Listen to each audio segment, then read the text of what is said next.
भगवान की बुद्धि का सार,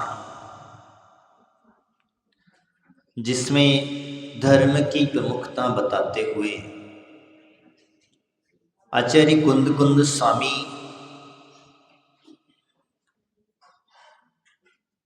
उन शासन नायक भगवान महावीर स्वामी को नमस्कार करते हैं, क्योंकि अन्य तीर्थंकरों को न नमस्कार करके सिर्फ मात्र भगवान महावीर स्वामी को ही क्यों नमस्कार किया गया। कहते हैं कि जिनके शासन में हम रहते हैं उन्हें पहले मुख्यता दी जाती है, जिनसे हमें ज्ञान प्राप्त होता है उन्हें पहले मुख्यता दी जाती है, जिनसे हमें चारित्रता प्राप्त होता है उन्हें मुख्यता दी जाती है। तो वास्तविकता में स्थिति वही है। धर्म के दो पाए जिसको कहा जाता है, एक व्यवहारिकता से श्रावक का धर्म और एक निश्चितता से मुनि का धर्म, क्योंकि ये दोनों के बगैर धर्म नहीं चलता है। अगर ये दोनों में से एक अगर ना हो तो भी धर्म नहीं होगा। और अगर मुनि चाहे मुनि हो या साधु न हो और श्रावक ना हो तब भी नहीं चलेगा। ये दो शाखाएं हैं और दोनों शाखाओं के बगैर वृक्ष नहीं बनता। मूल में धर्म है और धर्म की दो शाखाएं बना दी गई। अब जब धर्म की दो शाखाएं बनी तो इसमें होता क्या है, किन दो शाखाओं की बहुत बड़ी प्रमुखता रही है। श्रावक की क्रिया को समझता है और साधु की चर्या को जानता है, क्योंकि जब तक श्रावक की पूर्णता नहीं होगी तब तक मुनि की चर्या को नहीं समझ पाएगा। लेकिन आज उल्टा काम हो गया है कि मुनि की चर्या तो जल्दी समझ में आ जाती है, लेकिन श्रावक को श्रावक की चर्या समझ में नहीं आती है। श्रावक का चर्या क्या है? तो श्रावक की चर्या है देव पूजा, गुरु उपासना, स्वाध्याय, संयम और तप और दान। क्या है ये? 6 आवश्यक। साधु की आवश्यक क्या है? स्तुति, वंदना, सामायिक, प्रतिक्रमण, प्रत्याख्यान और ध्यान, जिसको विसर्ग हम तब कहा जाता है। तो ये सब चीजें क्या है? साधु की, तुमको साधु की तो याद है, तुम्हारा याद है। साधु ने अगर सामायिक नहीं करी तो अरे महाराज सामायिक नहीं करते। तुमने गुरु उपासना नहीं करी, तुमने कोई कुछ कहा। तुमने स्वाध्याय नहीं किया, तुमने कुछ कहा। तुमने तप साधना नहीं करी, तुमने कुछ कहा। महाराज ने प्रतिक्रमण नहीं करते हुए देखा, तुमने तुरंत चलना चालू कर दोगे। अरे महाराज तो प्रतिक्रमण नहीं करते हैं। तुम्हारा काम क्या है? तुमने कभी मुनिराज को प्यार से अपने घर पे चौका लगाया? तुमने कभी मुनिराज को चर्या कराई? साधु के ऊपर उंगली उठाना तुरंत चालू कर देते हैं, लेकिन श्रावक क्या कर रहा है ये नहीं जानते। श्रावक के साधु के साथ कोई परिग्रह दिख जाए, गाड़ी घोड़े दिख जाए, तो फिर देखो श्रावकों को। नए नए ज्ञानी हमारे पैदा हो गए हैं, अब वो नए नए ज्ञानी कहते हैं अरे महाराज को इतना सब कुछ जरूरत क्या है? हम कहते हैं नहीं है भैया जरूरत। तुम तुम्हारी चर्या तो करो, तुम तुम्हारी क्रिया तो करो। तुम्हारे नगर में महाराज आ जाए तो तुम्हारी दुकान नहीं छूटती, तुम्हारा घर नहीं छूटता, तुम्हारा ऑफिस नहीं छूटता। अगर तुमसे कहा जाए कि महाराज के पास जाकर के आहार करवाना है तो पहले किंतु परंतु चालू होता है कि बच्चों को स्कूल जाना रहता है, हमारे यहाँ ऐसा होता है, हमारे यहाँ वैसा होता है, ये बूढ़े हैं, उठ नहीं पाते, ठंडी ज्यादा है। तो फिर महाराज क्या करे? क्या करे? क्या करेगा प्रभु? क्या करें? हम बताएं। हम इंदिरा नगर आ रहे थे, मैं नहीं कहना चाहिए, हम बता रहे हैं आपको। मित्र 4 बच्चे गए थे। कितनी समाज है वहां? कितनी समाज है? कितनी समाज है बताओ? कितने घर हैं प्रमोद जी? नहीं, वहां इंदिरा नगर।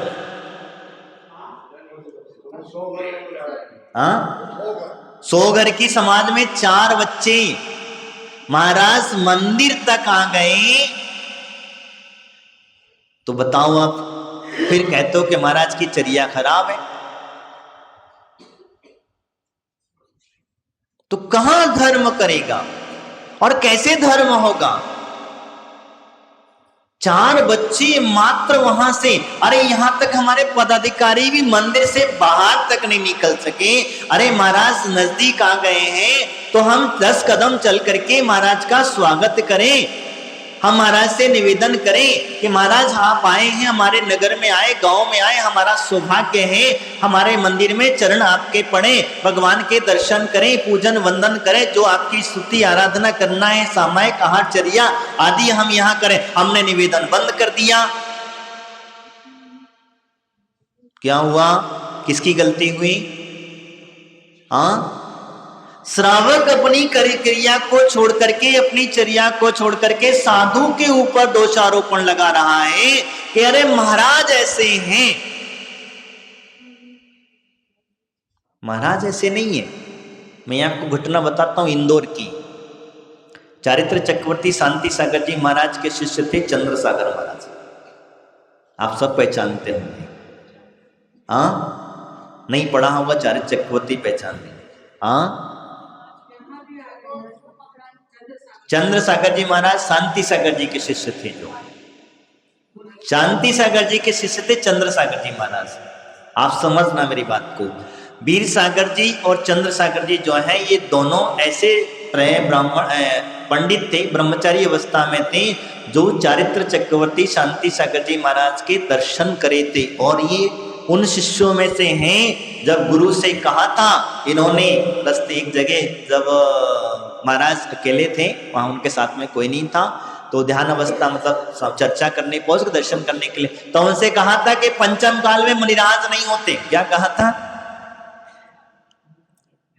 पंचम काल में मुनिराज नहीं होते।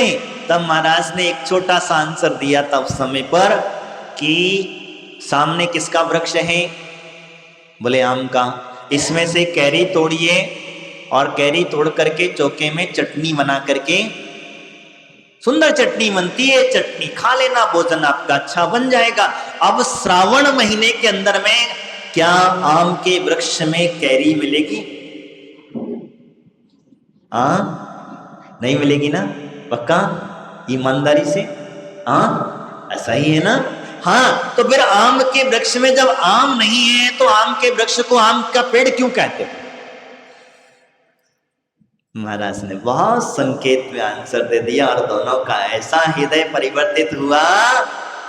गोमटेश की यात्रा करके लौट करके आए और उन्होंने कहा गुरुदेव हमें दीक्षा प्रदान करो। वो समझ गए, ज्यादा कुछ कहने की जरूरत नहीं पड़ी उनको। तो ऐसे ही बहुत चर्या के धनी चंद्र सागर जी महाराज, जाति से खंडेलवाल। अब आपको हम बता दें, वीर सागर जी और चंद्र सागर जी दोनों वीर गांव के रहने वाले इसको कहा जाता है। तो जब इंदौर के अंदर में थे, इंदौर में जब थे तो इंदौर में बड़े बड़े सेठ उनसे परेशान हो गए। क्या हुआ? परेशान हो गए तो उनकी चर्या से, चर्या का गलत नहीं थी, उनकी चर्या गलत नहीं थी, उनकी चर्या कड़क थी। अपनी चर्या में वो इतनी अड़ग न रहते थे, इतनी कड़क चर्या थी। तो श्रावक जो बड़े बड़े उस समय के जो सेठ, मुझे नाम याद नहीं आ रहा, बड़े बड़े विद्वान जैसे हुक्मचंद सेठ वगैरह जो समय पर रहे, ये लोग सब लोग बहुत मिल करके एक निवेदन किया कि चलो इनको कपड़े पहनाया जाए। क्या किया जाए? इनकी दीक्षा छेद करी जाए। क्यों करी जाए? चर्या कड़क थी, इसीलिए। चर्या कड़क होने से उन्होंने कहा कि चलो इनकी दीक्षा, इसके गुरु, उनके गुरु से इनकी शिकायत करी जाए। और गुरु से शिकायत करने का मतलब ये था कि इनकी जाकर के वहां पर कहा जाए। तो महाराज हमारे बहुत सरल और सीधे थे। गुरु महाराज शांति सागर जी महाराज के पास सब लोग पहुंचे, बड़े बड़े विद्वान थे वहां उस समय पर। इंदौर के जो भी विद्वान थे, सड़े बड़े सेठ लोग पहुंचे और महाराज से कहा, महाराज हम चंद्र सागर महाराज से बहुत परेशान हो गए हैं और सुनते नहीं हैं, ऐसा है वैसा है, तमाम तरह की शिकायतें महाराज से करी। और महाराज ने एक छोटा सा आंसर दिया, एक काम करना, चंद्रसागर महाराज से कहना, क्या कहना, क्या कहना कि ये मलेच्छ देश है। समझ में आया है मेरी भाषा? ये मलेच्छ देश है और मलेच्छों के बीच में रहोगे तो तुम्हारी चर्या बिगड़ जाएगी। कमल भाई सब बैठे, चारित्र्य ग्रंथ पढ़े हो, गलत बोल रहा हो तो बता देंगे यहां। तो कहने का तात्पर्य उनका क्या था कि मलेच्छ क्यों कहा?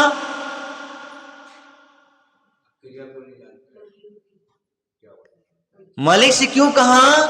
इसीलिए कहा कि जो व्यक्ति साधुओं के विरुद्ध बोलता है, साधु की चर्या में सहभागी नहीं बनता है, साधु की क्रिया को न समझ करके अनभिज्ञता से अज्ञानता पूर्ण कार्य करता है, वो मलेच्छ ही तो है, आर्य नहीं हो सकता।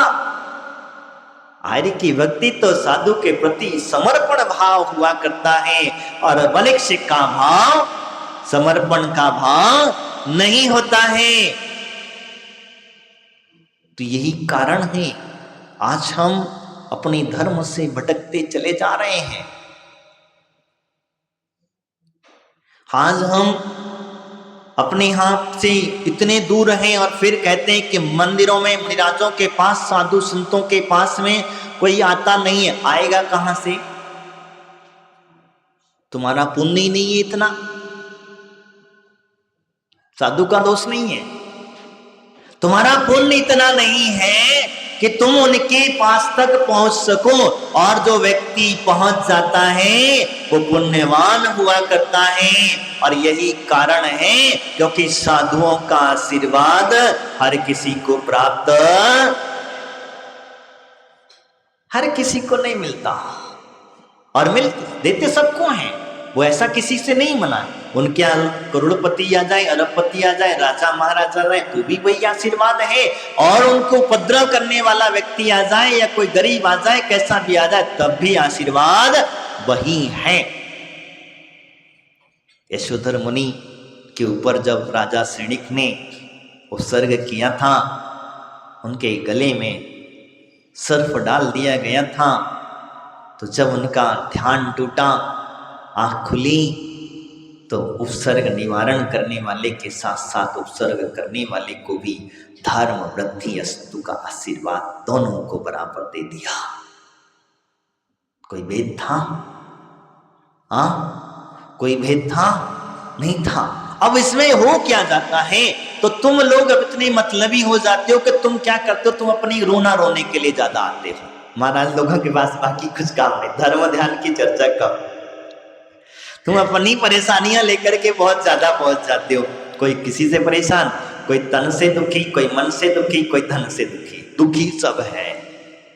तो क्या करते हो, तुम अपना रोना लेने पहुंच जाते हो। अब जो एक आध हमारे जैसा साधु कहता, भैया हमें ना फंसाओ तुम्हारे संसार के कार्य में, हमारे जैसा कह देता है, तुम्हारी बात नहीं सुनता है, अरे महाराज अच्छी नहीं है, बहुत कड़क है। तो क्या हुआ? अरे भैया मैं जो चर्चा कर, ये दो पहलू हैं, इन दोनों पहलुओं को समझिए। हम किसके बारे में क्या बोल रहे हैं, बोलने से पहले अपने वचनों को तोलिए और तोल करके फिर बाहर निकालिए, तो वो वचन आपके सत्य प्रमाणता का हो जाएंगे। अन्यथा मन में जो आया बक दिया, मन चाहा जैसा कर लिया। नहीं भैया, अगर आप आज हैं, मैं तो हमेशा कहता हूं कि तुम्हारे घरों में जो चौला चल रहा है, ये दिगंबर मणिराज की ही बदौलत है। दिगंबर मणिराज की ही बदौलत है जो तुम्हारे घरों में अग्नि जल रही है। जिस दिन दिगंबर मणिराज दिखना बंद हो जाएगा, उस दिन तुम्हारे घर का चूल्हा, मैं गलत नहीं कह रहा जागीर जी, अंत तक मुनिराज रहेंगे। और जिस दिन मुनिराज ने समाधि ले ली, अंतिम मुनिराज जो हैं, उन 4 जीवों ने समाधि ली, उसी समय पर क्या होगा? अग्नि बुझ जाएगी। तो किसके निमित्त जल रहा है? किसके? मुनिराज के निमित्त, साधु सन्यासियों के निमित्त, त्यागी व्रतियों के निमित्त। लेकिन तुमने क्या करा? खुद के लिए जला लिया? नहीं, हमारे लिए जल रहा है। अरे तुम्हारा इतना पुण्य कहाँ है? तुम्हारा इतना प्रताप कहाँ है? तुमने इतनी कर्म की निर्जरा कहाँ कर ली? ये तुम्हें मिल जाए। आपने शायद पढ़ा होगा, पद्म पुराण के अंदर में एक प्रकरण मिलता है सीता जी का। जब सीता जी ने सर्वप्रथम अपना हाथों से भोजन बनाया था, जब जंगल में दंडक वन के अंदर में जब उन्होंने कहीं आसपास कोई मिला नहीं, तो उन्होंने कार्तिक लक्ष्मण से कहा कि भैया कुछ सामग्री बटोर करके लाके दो, और उन्होंने सर्वप्रथम भोजन बनाया था। तो उनकी भावना क्या थी? कोई मुनिराज मिल जाए आहार देने की। सीता जी, चर्चा चल रही थी राम और सीता की, बस कुछ नहीं। और देखते क्या है, देखिए उनका पुण्य का प्रताप। रामचंद्र जी कहते, सीता देखो मुनिराज आ रहे हैं। क्या भाव थे, कितने शुद्ध भाव थे कि भैया हमने जो भोजन बनाया है, ये भोजन सर्वप्रथम हमारे साधुओं की अंजलि में जाए, तभी ये भोजन सार्थक होगा। भोजन बनाना हमारा सार्थक होगा, ये भोजन नहीं, ये तो प्रसाद बन जाएगा। तुम रोज बनाते हो तुम्हारे लिए तो। और कोई बंद करिए उसको। अच्छा ठीक है, ओके। तो सब कैसे बनेगा, क्या बने, क्यों अपना सार्थक? वो अपने आप को धन्य माने, और उसका पुण्य इतना बढ़ गया कि संयोग से रिद्धिधारी मुनिराज वहां पधार गए। और उनका प्रताप देखिए। वो जीव एक और देख रहा था, कौन? पक्षी। क्या था नाम उसका? जटायुराज पक्षी जो था, जो अपना शरीर पूर्णता से कैसा था? अश्वरूप, मतलब कुरूपवान था। कुरूपवान पक्षी जो था, वो मुनिराज के पात्र में गिरने मात्र से सर्वांग सुंदर शरीर प्राप्त कर लिया। तो आप मुझे बताओ, अपने घरों में जब मुनिराजों के चौके लगाते हैं, तो मंजरी की अंजलि का पानी कहाँ गिरता है? कौन गिराता है? कितने लोग गिरवाना चाहते हैं? तो उसके लिए क्या करना पड़ेगा? क्या करना पड़ेगा? अब वो इतना पवित्र जल जब अंजलि से, देखो आप लोग महाराज के माता जी लोगों से आते हैं, कोई क्या करता है, मैं वो नहीं कहता हूँ। कोई सरसों डाल देता है, कोई पानी डाल देता है, कोई कुछ डाल देता है, आप डलवा लेते हो, मैं नहीं कहता हूँ। ये साधु की चर्या नहीं है। ये सब करवाते हो तुम्हारे अपनी भक्ति के वसात होकर के, तुम जबरदस्ती उनसे करवा लेते हो। वो कर भी देते हैं, चलो तुम्हारी भक्ति को, भैया तुम कम से कम धर्म से जुड़े रहो, कम से कम तुम धर्म से तो जुड़े रहोगे, तुम कम से कम भगवान की भक्ति तो करते रहोगे। इस निमित्त से वो कर भी देते, ठीक है। लेकिन ये गलत है, गलत है तो गलत। लेकिन मैं आपको बता रहा हूं कि आपको महाराज जी से मांगना नहीं है, सरसों डलवाना नहीं है, पानी छिड़कवाना नहीं है। बस क्या करना है कि आप घर में मुनिराज का चौका लगा दो, अंजलि से जितना भी जल गिरेगा वो आपके घर की शुद्धि अपने आप।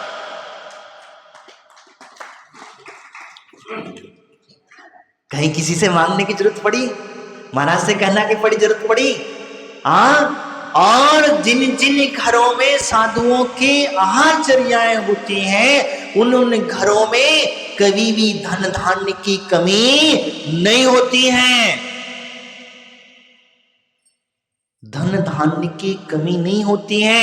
आज गरीब से गरीब इंसान क्यों ना हो, अगर ध्यान रखना उसके भाव होते हैं कि साधु की अंजलि में एक अंजलि ग्रास अवश्य हम दें, अवश्य दें। क्यों देते हैं? क्यों भावना होती है? क्योंकि उसे पता है कि जितना मैं दूंगा इससे कई गुना मेरे को कई गुना मुझे प्राप्त हो जाए। इसलिए आपने देखा कोई जनी भाई भीख मांगते हुए देखा? क्यों नहीं देखा? क्यों नहीं देखा? कोई जैनी भाई भीख मांगते हुए देखा? नहीं देखा ना। क्यों नहीं देखा? क्यों नहीं होते? जैनियों के समय मिल जाएंगे, आपको समय मिल जाएंगे, लेकिन जैनियों में कोई नहीं मिला। क्यों नहीं मिलता? क्योंकि उसे जिनेंद्र भगवान के वचनों पर विश्वास है, अपने गुरुओं के प्रति श्रद्धा है।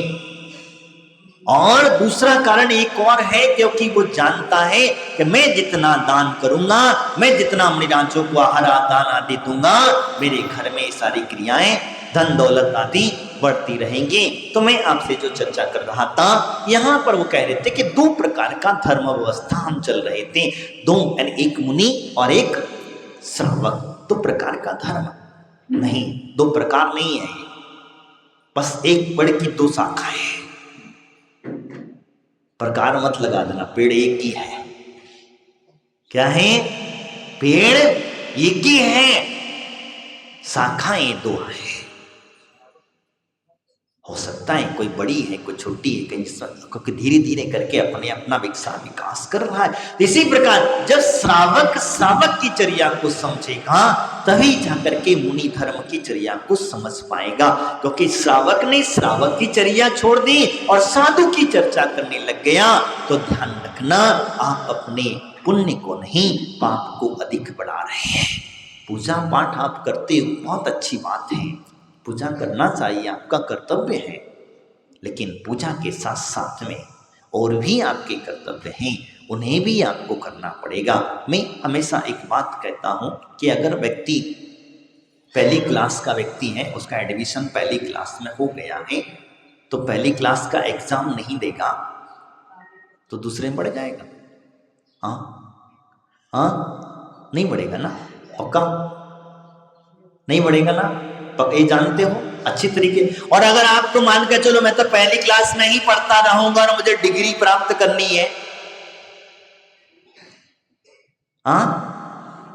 मिलेगी? नहीं मिलेगी ना।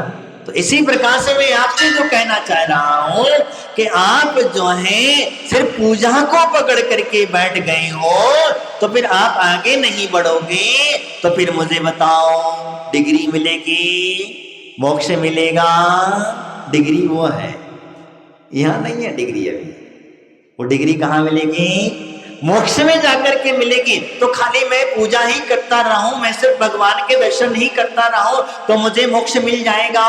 नहीं, इसके साथ साथ में गुरु उपासना भी करना पड़ेगी। दूसरी क्लास, तीसरी क्लास में स्वाध्याय करना पड़ेगा, चौथी क्लास में क्या सिलेबस बदलते जाते हैं ना, नहीं बदलते? बदलते कि नहीं बदलते? सिलेबस बदलते कि नहीं बदलते? आपकी पुस्तकें बदलती कि नहीं बदलती हैं? इसी प्रकार से जिन धर्म है, जिन धर्म भी हमें यही कह रहा है। तो पहली में पूजा, दूसरी में गुरु उपासना, तीसरी में स्वाध्याय, चौथी में संयम, पांचवे में तप, छठे में क्या? दान। ये श्रावक का छठी क्लास तक चल। अब यहाँ पर पहुंच गए, छठी में पहुंच गए मुनि महाराज। कहाँ पहुंच गए अब हम? छठे गुणस्थानवर्ती कौन होते हैं?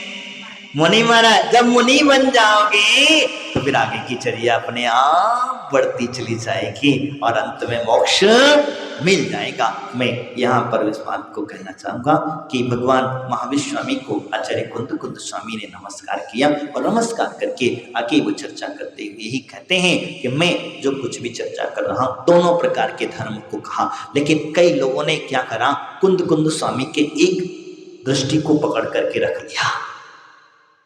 क्या? एक दृष्टि को पकड़ लिया। एक दृष्टि का मतलब निश्चय को पकड़ा, व्यवहार को नहीं पकड़ा। और कुंद स्वामी ने दोनों भक्तियां लिखी, दोनों क्रियाएं लिखी, उन्होंने दोनों चीजों को समझाया। लेकिन क्या करेगा ज्ञानी? अपनी एक चीज पकड़ ले, जिसे मुझे पसंद आया वो कर लिया, तो इसीलिए पंथ बन गया काहन पंथ। क्या बन गया? क्यों बना? क्योंकि उन्होंने उसको पकड़ा। हमारे यहाँ एक पंथ बनता है तारण तरण, वो सिर्फ 13 ग्रंथों को मानते हैं। हमारे यहाँ पंथ बना 13 पंथ, वो 13 लोगों ने मिलकर के एक नया पंथ बना दिया। हमारे यहाँ 20 पंथ बना, एक नए 20 लोगों ने मिलकर के 20 पंथ बना दिया। अभी एक नया पंथ बन गया आगम पंथ, आगम को पकड़ करके। ये पंथ क्या है मुझे बताओ? भगवान महावीर का कोई पंथ था? पंथ था? हाँ पंथ था, पक्का बताओ। हाँ नहीं था ना? तो क्यों लड़े? क्यों बनाया? क्यों बेवकूफ बनाया लोगों को? क्यों बनाया? ये भोले भाले लोग बेचारे श्रावक अल्प ज्ञानी, इन अल्प ज्ञानियों को इनके ज्ञान से खिलवाड़ क्यों करी? बड़ी तैयारी से बड़े उससे बताया दिया जाता है। हम कहते क्या पंथ है? अरे हम महावीर के पंथी है, महावीर के वंशज हैं। भगवान महावीर ने जैसा जैसा बताया हम वैसा कर रहे हैं। अरे हम अपने मन गणंत परिभाषाओं से अगर लेकर के चले, इसका मतलब ये होता है जो जो व्यक्ति पंथ के मार्ग पर चलता है और पंथ बनाता है, पंथ पर बना चल करके चलता है, इसका मतलब एक ही है कि उसकी अहंकार की पुष्टि नहीं हुई, उसने अपना नया पंथ। समझ में आया ना? जिसकी अहम की पूर्ति नहीं होती वो अपना नया पंथ बना करके खड़ा हो जाता है। और हमने जितने पंथ, चाहे श्वेतांबरों में, चाहे श्वेतांबरों के जितने पंथ उठा करके देख लो, चाहे दिगंबरों के पंथ उठा करके देख लो, ये सिर्फ बने तो इसी के निमित्त से। मैं जो नहीं कह रहा, मैं जो कह रहा था कि भगवान महावीर का जो बताया हुआ मार्ग है वो जिनागम है। और जिनागम को जिसको हम कह देंगे तो जीव ध्वनि जो कही गई है, आगम शब्द समझ लेना, इसको पंथ नहीं है, ये आगम है। और आगम कभी पंथी, क्या आगम कभी पंथ नहीं बन सकता? आगम कभी पंथ नहीं बन सकता, ये बात ध्यान रखना। आगम तो सत्य को उद्धार करता है, सत्य की परिभाषा बताता है। तो मैं यही कहना चाहूंगा कि भगवान महावीर के मार्ग बताए हुए चल रहे हैं और महावीर के मार्ग पर हम चलेंगे। आपका और हमारा पूर्व से रिश्ता चला आया है और आगे भी चलता रहेगा। आप अगर डाउन हो जाएंगे तो हमारी चर्या नहीं चलेगी, और अगर हम डाउन हो जाएंगे तो आपको मार्ग दिखाने वाला कोई नहीं बचेगा। इसी प्रकार से ये मोक्ष मार्ग है, धर्म का मार्ग है, और धर्म के मार्ग पर चलते समय ये दो पहलू बहुत जरूरी होता है। जिस प्रकार से सिक्के की कीमत दोनों तरफ से होती है, अगर एक तरफ की सिक्का अगर प्लेन हो, एक तरफ का खोटा सिक्का हो, दूसरे तरफ का बहुत अच्छा हो, तो भी काम चलेगा नहीं, कोई भी आपको उसकी वैल्यूएशन नहीं देगा। ये बात सिर्फ प्रकार से हमारा जिन धर्म खोटा नहीं है, हमारा जिन धर्म हमारा अच्छा मार्ग है, प्रशस्त मार्ग, मोक्ष मार्ग है, और इस पर चलने का मार्ग हमें प्रशस्त कराता है, तो हम इसमें खोटे सिक्के के कार्य ना करें। मैं इतना ही चाहता हूं और यही कहूंगा कि मोक्ष मार्ग पर बढ़ते समय पहले आप श्रावक हैं और श्रावक की चर्या को समझ लें। करना नहीं करना, मानना नहीं मानना, वो अलग बात है। मुझे पसंद आता है, मैं वो कार्य करता हूं, लेकिन अब कैसे करना है, शास्त्र को ध्यान में रख के करो। हमारे आचार्यों ने जो कुछ कहा है, उन्होंने कहा है कि जो शास्त्र को अगर तुम अनलगर प्रवृत्ति करते हो, अति करते हो, तो वो गलत है। मनमानी करते हो तो गलत है। शास्त्र के विरुद्ध चलोगे तो तुम हमेशा एक ना एक दिन डूब जाओगे। आज नहीं तो कल डूब जाओगे।